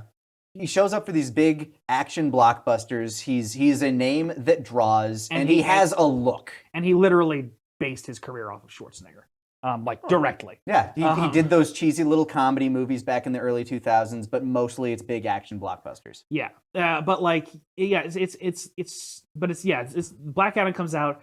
No one gives a fuck. Apparently, really it was fine. It was fine, but no. We're not settling for fine for Black Adam. That was a terrible movie. I didn't watch it. I was just saying what people said. I was all right with it. I didn't watch it, and I'm not going to. I don't blame you. It's not worth watching, but it did not ruin my day. I hear people like Dr. Fate. It's really weird because you can tell they're trying to like shoehorn in so much stuff. It's like, we gotta get something going, but no, it was already dead. And The Rock, I'll be honest, Dwayne "The Rock" Johnson ruined Black Adam from the get-go because he had this whole thing he wanted to do with Black Adam is gonna fight Superman. But he fights fucking Captain Marvel / Shazam. Yeah, that's who he fucking fights. But he refused to like make that a thing. Some lowly. It's like he wouldn't even let fucking Zachary Levi show up in the movie. And it's such loser behavior. I'm sorry. Really is. Like I said, it's that carny wrestling behavior. Where then of course, gotta get over. Of course, then Zachary Levi showed his whole ass this past year. Yeah. But yeah, also Shazam 2 did not do well. Which I was rooting for that one, but didn't do well. Didn't see it. Heard it was fine. Yeah. Okay, so yeah, that came out. Blue Beetle looked fun, and apparently it was fine. Didn't see it. Heard it was fine. Blue Beetle is good. It's a step above fine for me. It's above fine. Yeah, largely it looks fun. Largely because looks cute. I have a really soft spot for movies with strong themes, and it has a strong theme. It is trying to tell a story about a young Hispanic man and the struggles of his family. What I liked about the trailer was that it looked like a lot of Mexican families I've known, like living in Texas, and I liked that. But the biggest problem it runs into is the fact that you already know that it's not going to be a part of a bigger thing at this point because you're just waiting for this universal reset with James Gunn. It was also in that between space where James Gunn was like, it could be part of the new universe. It doesn't necessarily have anything to do with anything else. It came out after The Flash. Yeah. Oh, did it come out after? Yeah. Yeah. Oh, yeah. And yeah, The Flash. They were like, oh my god, the way they promoted The Flash, where it's like, this is the greatest movie I've ever seen. This movie. I heard that from no one. Oh no, we heard that from the fucking producers. Oh, okay. They were going in interviews saying it was the best movie they'd ever fucking seen. Meanwhile, it made them cry. Meanwhile, Ezra Miller was running around the country playing GTA, like role playing GTA in real life. I lost track of the Ezra Miller thing. The narrative, whatever was happening at that point. There's genuinely some decent stuff in that movie. Some of the themes they explore kind of neat. But it feels like the clips of the ending I saw make my skin crawl. Yeah, it's certainly something. And when I saw the trailer, I was immediately put off. As soon as they were like, "Oh, Michael Keaton's Batman is gonna be in it, and that suit was never meant to be shown in daylight. And in they the show trailer, it in daylight way too when much. he just fucking for no reason says, "Let's get nuts." There was context for that. I don't love the Tim Burton 1989 Batman. There was context for that line that's stripped away by just saying the line for no reason. Yeah, and I assume that was not said in the movie. I can't remember. I can't remember either because like the entire third act is this weird like they take it back to the Snyderverse with fucking Michael Shannon showing up and just murdering whoever played Supergirl over and over, and I thought she was really well cast. She looked like was great. Well, okay, I'll be honest. I thought she was very attractive in the trailer. And I was like, yeah. I like her. And she's good in the movie. Yeah, I saw that movie. Technically, I've seen that movie twice. It was on the cruise that I was on, and they were like rerunning movies. So like, I tuned in a couple of times, and Flash. Yeah, it is a movie that's actually trying to say and do some things. Which, like, again, I truly appreciate a movie that is attempting to do that, but it is marred by so many problems. By everything. It felt like it felt like for the longest time it was trying to build him up as his own Reverse Flash. I mean, and they kind of do, but not really, because the Reverse Flash is the one that kills his mom. Which is really what I was sitting there in the theater thinking, like, oh man, is that what they're going to go with? Like, he has to lose something in order to make the world right? Is he going to have to kill his own mom to set history straight? That's going to be fucked up. Let's go. No. But yeah, like, and yeah, all that thudded, and like, plus you have the Arrowverse on TV, which is also confusing because people really liked that, but it had nothing to do with the movies. And the Flash TV series. That's part of the Arrowverse. Oh, the Arrowverse? The Greg okay. Berlanti, like, right. and stuff. But yeah, like, DC was confusing, and also like people were like, who gives a fuck now? And then like it got to the point where like after Flash and Blue Beetle just did not work, they just sort of very quietly released Aquaman 2, and apparently in interviews, Jason Momoa was like, I don't think we're making another one. I doubt it. Yeah, no, I think it's over. it's just like a mournful funeral for this franchise. It reminds me of when the Joss Whedon Justice League was coming out. That interview with Ben Affleck just sitting there like, yeah, just dead eyed. And and that's what it's just. Yeah, it's so interesting because like that coincides with Marvel movies doing worse and worse. Not as bad, but not good. No, not they good just for continue the to budget. flood the market. And I'll say it's also worth noting that this is also after years of very public VFX studio abuse from Marvel. Like to the point that they're unionizing, right? Like, which thank God. Which like unionize, everyone who could unionize, please unionize. It's good for you. Yep. So while all this is happening, like both of the we're just waiting on James Gunn's reboot of DC, and just to see if there's more to it. I don't think comic book movies are going anywhere. Because I think it's going to be a very slow. It's going to be weird and it's going to be different because you still have things like Snyderverse. Yes, and you still have things which did extremely well. And the direct-to-video market, which I still stand by the fact that the new 52 DC animated stuff, I think it's better than a lot of the DC Universe stuff. You can make that face all you want. I think it's wait. The DCEU stuff? Like you're saying the new 52 animated stuff is better than the DCEU stuff? Whatever yes. the the live action? Yeah. Yes. Okay. All right. I won't argue. I won't argue, and I won't even say you're wrong. I don't know. I genuinely enjoy some of those. Like everything, it's very hit or miss. I think they hit right on some of the things. Fucking Apocalypse Wars. Fucking weird, man. Yeah, it's also just hard to like. I feel like you've also recently watched Marcus's video on the Batman movies. Oh, I haven't gotten around to that yet. Okay. Well, he briefly talks about the Killing Joke animated one and like stuff like that. I haven't seen that, which is not part of the DC like New 52 thing. No, that was like all their movies were like self-contained for a long time. Actually, in that regard, there have been some of those animated films lately that have actually been varying in their quality. Mm-hmm. They've been doing a lot more. I feel like when HBO isn't or Discovery isn't destroying I still genuinely enjoy Teen Titans Go to the Movies.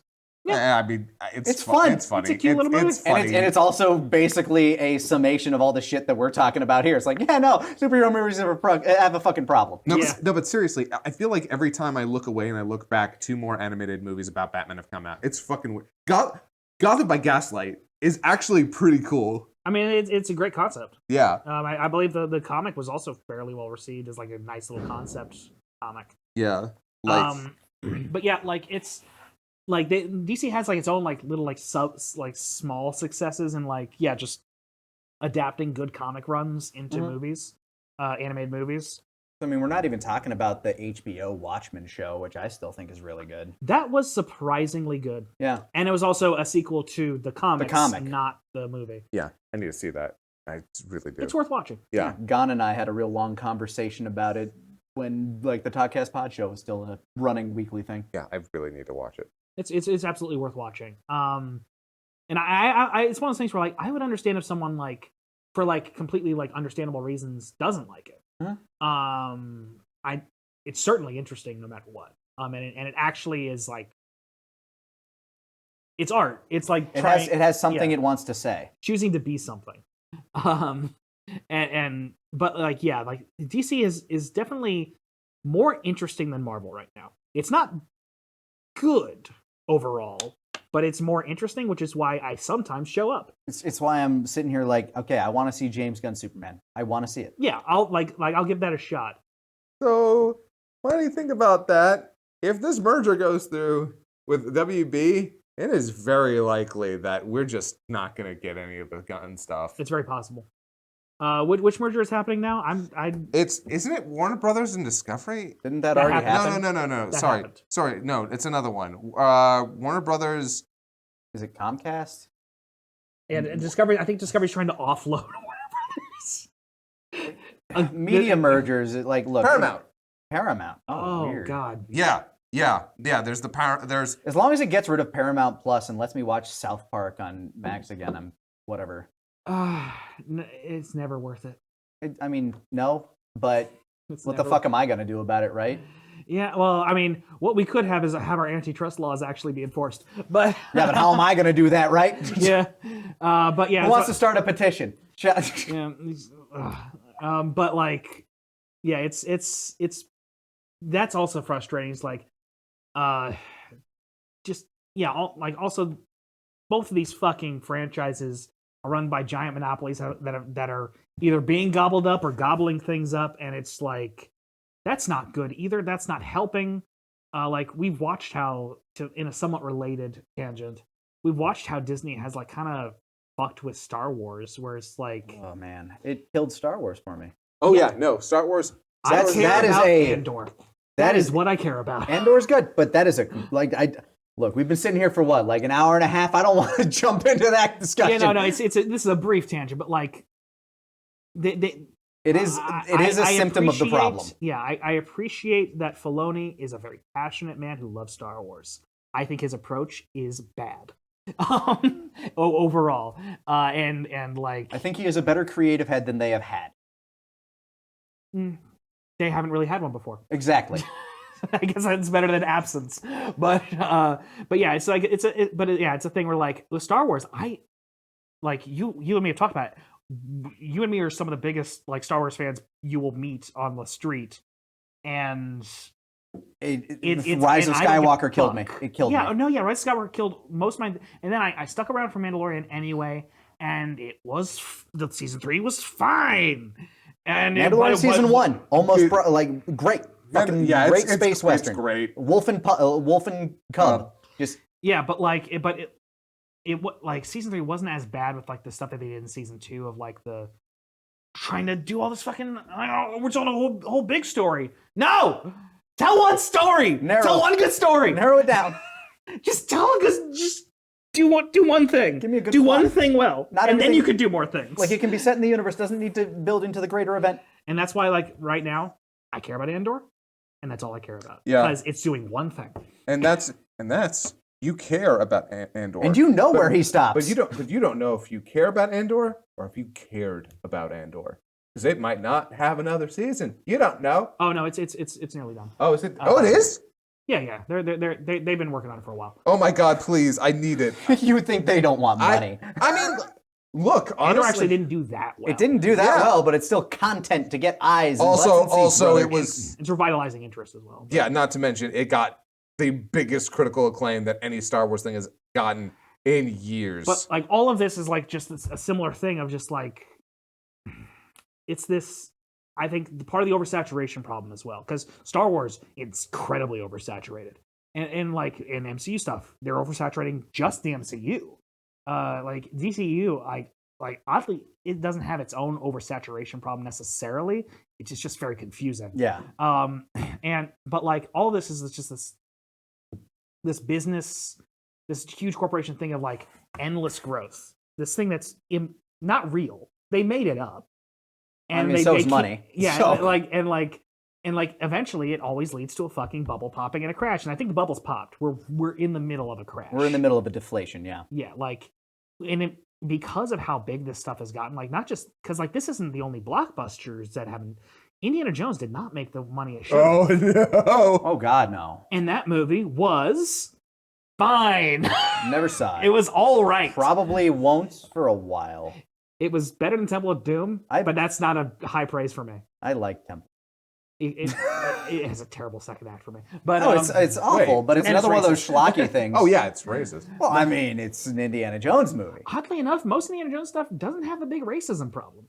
I feel like a lot of those like early adventure movies kind of have some of it, though. Some, but like it could have been worse. True. And in Temple of Doom, it is. But that said, like Indiana Jones didn't like a lot of blockbusters. Just sort of, I mean, Fast and Furious. It was on top of the world, and like Fast X, I don't think did that well. Like it did all right. I could be wrong about that one though. I haven't looked that up. I'm sure it probably made like $1 billion, but it might just have. kind of like it's probably just like. But I feel like the Fast and Furious franchise is also about to like hit like a stopping point of like, oh, we can't keep. Well, it's doing because this. all of their actors are now like 60. I was about to say, weren't they always planning on kind of ending it after 10? Like they've been. Yeah, but 10's gonna be like 3 parts. Yeah, 10's or a something. 3-parter. 10 became a 2-parter, and then it became a 3-part. It's like, so you're making 10, 11, and 12. No, we're telling the same story. Man, it's about family. When I finally do my full watch through of all the Fast and Furious movies, and then do it starts my with them video stealing I know what it does. VCRs. I know, and ends with them saving the world a billion times. I'm very curious. I because generally enjoy a lot of those. They're movies. fun and stupid. I'm planning on doing a full watch through, and I want to do a full series because I feel like I'm one of the people least geared towards these movies. Geared. Hit the nuts! I'm just saying they're not my speed. Yeah. So I'm looking forward to watching these movies all the way through and then doing a series where I talk about them because I feel like I always love perspective of getting. I love videos where I get a perspective on movies that aren't geared towards the person talking about them. Yeah. That is always really interesting to me. So I kind of want to do that for the Fast and the Furious That could movies. be a fun little like faux commentary. Interesting. series. I mean, like, look, the superhero boom is. I don't think it'll ever fully go away. I think there will always be superhero movies, like just to kind of like wrap some of this around. There will always be superhero movies, whether or not they're like standalone or part of a bigger universe. But it's not going to dominate the world. I don't think it will as much, no, because I think what Hollywood's waiting for is like the next big genre boom. Because superheroes was it for a while. Like you look back to the '50s, it was the pop sci-fi movies. You look to the '80s, it was the action. You had a big action boom. Usually, like for film people, like the comparison is westerns. Yeah, Westerns were big for like 20 years, and then they died. and then you had the sci-fi boom, and then you had big action boom, and then you had the big but like the real sci-fi blockbuster boom movies didn't of the happen 90s. until Star Wars though. Like it was relegated to B stuff and like not really being that big until Star Wars made genre. Well, Star Wars is what made the blockbuster basically. That as well, yeah. Like just Jaws and Star Wars like had a little like back-to-back thing. And, but like I think we are hitting a point where blockbusters have hit their zenith. Yeah. You can't do more than you've done in terms of making money. And you can't really control what's going to be a blockbuster anymore. You can like amp it up, you can try as you might, but you never know which one is actually going to hit. You don't know when you're going to have a Barbenheimer and when you're going to have a Exorcist Believer. Well, and that's the thing this year. The Barbenheimer, right? Those movies were not relatively not anywhere near as expensive as some of the other ones they expected to be the biggest movies of the year. And they blew the world up. Not being action at all. Neither of them have action. Like one's a existential comedy, and one's the other's a biopic. Oh yeah, a dark biopic about how the world is bad, and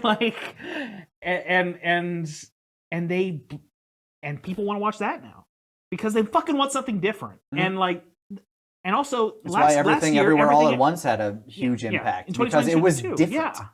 Like, they spent fucking $30 million on that movie, which is nothing. And that is a small budget in Hollywood. Mm-hmm. And like the lesson these studios keep ignoring is that don't spend all your money on one movie. Spend some of your money on a bunch of different movies.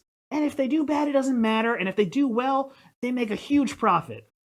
Why are you not doing that? Is it because you want to make all the money? You can't. That doesn't happen in the real world. Yep. And it doesn't even happen for Marvel forever. Sometimes they just want a big tax write-off. So there's that aspect that you kind of run into as well. Sorry, Batgirl. But yeah, if you're looking for like a stable business model, it's not investing in the biggest movie on the planet. But they don't care. You literally look back to Mel Brooks as the producers. It's literally that sometimes. We're just like, let's put as much money into this as we can so we don't have to pay as much at the end of the year. But there's also this false dichotomy, right? Of like, if we put $500 million into Batman v Superman, it won't make $1 billion because that's how it works. You multiply it by 2, it'll make the money because it's superheroes. It's Batman and Superman. Yeah, and it'll make double the box office. I mean, wasn't it still a success? No, not a success, but it was profitable. It made a profit, but it was nothing like they wanted it to Yeah. make. And then Justice League was even less. And they spent even more money. But I will say that it probably sold a lot of HBO Go subscriptions when I Snyder cut. I can sort of believe that actually. But that's the other thing. With this pivot to streaming model as well, streaming does not make fucking money. It doesn't. It straight up does not make money. Everyone is operating at a fucking loss with streaming because they're trying to be the last man standing, and then they maybe make money. Once you control all of the market, then you set the price. They want to be the last 1 or 2. And you're already paying more of a premium for Go or Max or whatever the fuck than you are for most of the other ones. Right. And it's like one of those things where like, I don't know what Paramount Plus is doing. You can't win that fight, Paramount Plus. Even if you own WB, you can't win that fight. Peacock only exists because people like watching The Office. And it's I cannot believe. Yeah. I can't believe Peacock exists. I will say Poker Face is so fucking good. Son of a bitch. Poker Face is this thing. Peacock has Poker Face. Poker Face is one of the best shows I've watched in a long time. Apple TV has multiple shows that are great. Apparently, Ted the series is.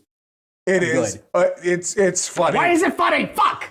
Also, speaking of Poker Face, I can't wait. I cannot wait. I genuinely am so excited for Joker 2. Joker 2 is good. I don't care if The it's fact bad. that it's a musical is so funny. And then it's Lady Gaga as Harley Quinn. I'm just excited that Willem Dafoe is attached. I love him. I hope Willem Dafoe is playing another Joker. Yeah. That's the rumor. That's what I want. I want there to be so many Jokers singing. Oh my god. And he's like, you gotta tell a joke to get through life. I'm genuinely interested in that, but like that's the thing that's genuinely getting me interested now. It's not these big tentpole DC movies. It's the weird shit. Yeah. And maybe that's just because we're bored. Bored, but I'm also in my 30s and cynical. So yeah. And I'm much less of a cynic than I was in my 20s now. Mm-hmm. But I'm still burnt out on so much of this. Wait, you're oh wow. I'm a lot less cynical. Like there's shit that I enjoy now that I would have hated in my 20s. Because you're not trying to be cool. Like that. Like I'm past wait, that. wait. I'm not trying to be cool, and I've become more cynical. What does that mean? No, it's a different kind of like not cynical. You're curmudgeon-y. Oh, that's what you're okay. becoming. There's a. I think Nick's referred to a kind of cynicism where you're like, well, that's stupid. I'm not gonna like that. That's stupid. Okay. That's a different kind of. Oh, cynicism. I'm not cynical. I'm just pessimistic. You're jaded. It's There different. we go. Yeah. But yeah, no, it's been one of the things where like this is a large industry-wide problem that if they don't fucking figure this out and that they need to stop spending all the money in the world on things, they're going to destroy their entire industry and then it's going to have to get rebuilt from the ground up. People have been predicting a crash for so long, and the longer it doesn't happen, the worse the crash is going to be. That's how it works. Rome wasn't built in a day, but it can fall in a day. Yeah. Yeah, and one of these things that a lot of these companies, so it's unfortunate because on one hand, a lot of these companies are allergic to degrowth. They overstep their boundaries. And then, unfortunately, when they do finally take a step back and try and restructure, guess who suffers for it? Yeah. All the people that were hired on with the expectations of having jobs, but because these people could not plan out or even fathom the idea that infinite growth couldn't be a thing, Certainly a bunch of people are out on the fucking street. And you're also looking at a situation where it's like really fucking difficult to plan in the long term because like you've seen what some of the long-term planning has gotten them recently. When your actors are all of a sudden very problematic or maybe a giant pandemic kind of throws you off your game horrifically. Like long-term planning has almost kind of had to be in the back seat for a lot of this stuff. Well, and I'll be blunt. This is not a lesson unique to studios. It's just more catastrophic when they fail. Like we've had to learn this lesson. Like we've had to scale down what we want to do to like smaller, more manageable things. Because like, I mean, you all out there know I tried to make multiple 20-minute long animated series things. That was not a good idea. Yeah. But I was like, I want to do everything. And then that was actually like creatively wanting to do things. And but still, it's a question of passion at that point, and then the passion hits reality. But yeah, like you still have to scale down and you have to like make things achievable. And studios have money that we didn't have. So they can just be like, well, now we're going to throw the money at it. Yeah. And I'll fix it. And they don't. And then we'll get more money. And they refuse to pay attention when things aren't working and then adjust accordingly. They'll just continue trying. Yeah. Well, either way, I'm looking forward to in 10 years when we have this same exact conversation about anime, which, I mean, that seems to be the next big boom. Oh, we're having our merger problems already, but, you know, bye. Yeah, I don't fucking know how you end this shit. We got real serious at the end because, I don't know, we have very serious thoughts about that. I really hope you just ended on the bye. No. I actually think it's sort of important to say one of the biggest problems in the industry is actually the industry itself. We genuinely care about entertainment. I want to do this I want to make entertainment for the rest of my life. Yeah. I don't necessarily want to do it for huge studios. I don't like or trust them, but like I want to entertain people for the rest of my life. That's all I'm good at. Look, I want groups of like 20-somethings and 30-somethings to be bitching about my performance in one of these things around a table someday, okay? You know, a great mind in the community recently said that it doesn't matter what artists think.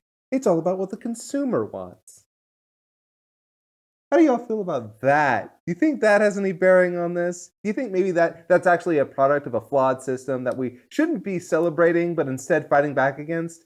Do you think maybe the consumer is, by and large, either a fucking idiot or somebody who just does not understand about the general scope of how these things act? Or actively being manipulated and told what they want rather than being asked, what do you want? Look up informed consent.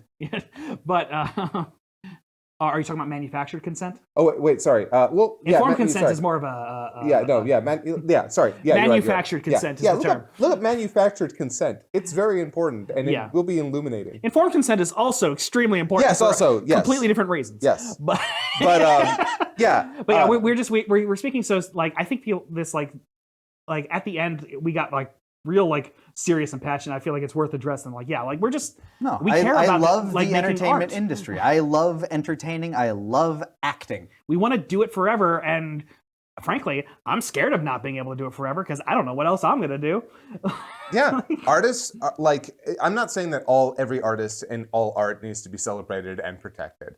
I do think that we should make a world where people can create art without having to worry about losing their livelihoods. And I think we should have a society that promotes and even emphasizes good art instead of commodification of the human expression. Fuck AI, by the way. Just a side note, fuck AI. That is our official position as a company. Yeah. Fuck AI and have a great day. See ya. Bye.